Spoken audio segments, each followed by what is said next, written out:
cái thuốc mà thuốc ăn cung á, anh gửi về được không? Thuốc mà máu á, nó là được hết nguyên viên á, có gì không nhưng mà trong lần đâu thuốc mà cũng nhận với Hàn Quốc nó hay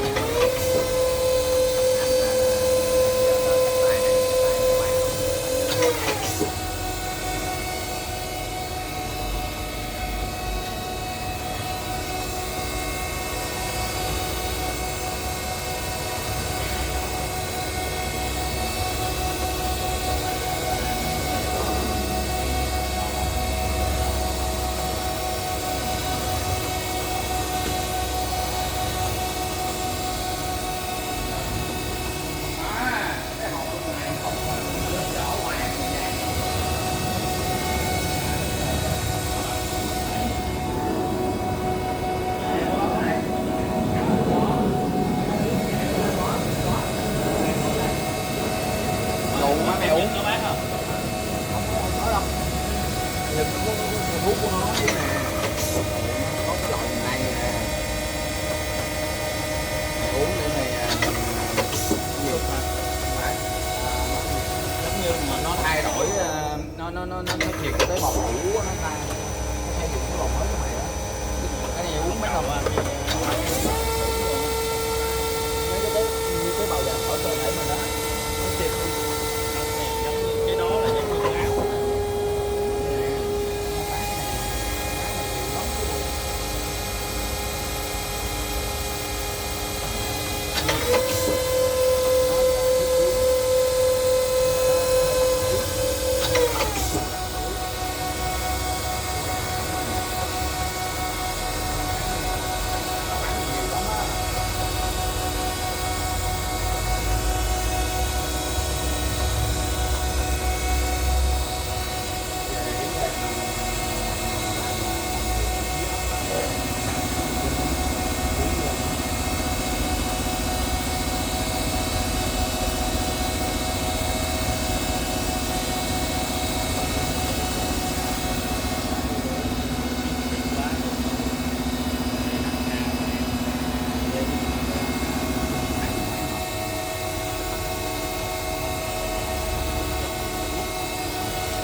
Nó tái tạo tế bào rồi đó, rồi nó làm cho mày không bị trầm cảm.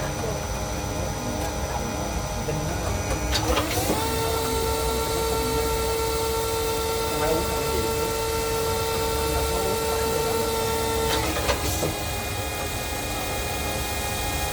một chút thôi, đúng rồi, cái này không phải là mật lại đâu mà.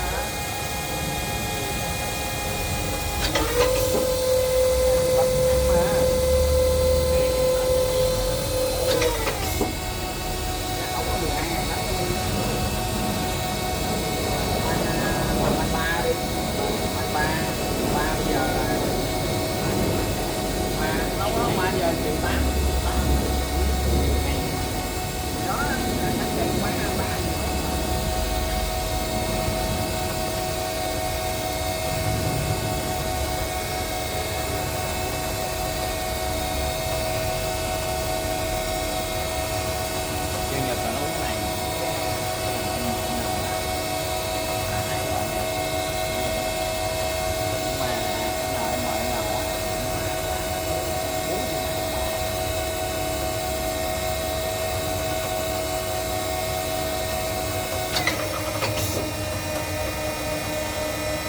Để quay á.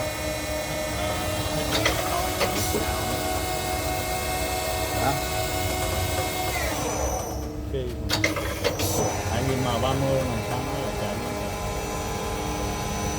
để mà không có lắp đây.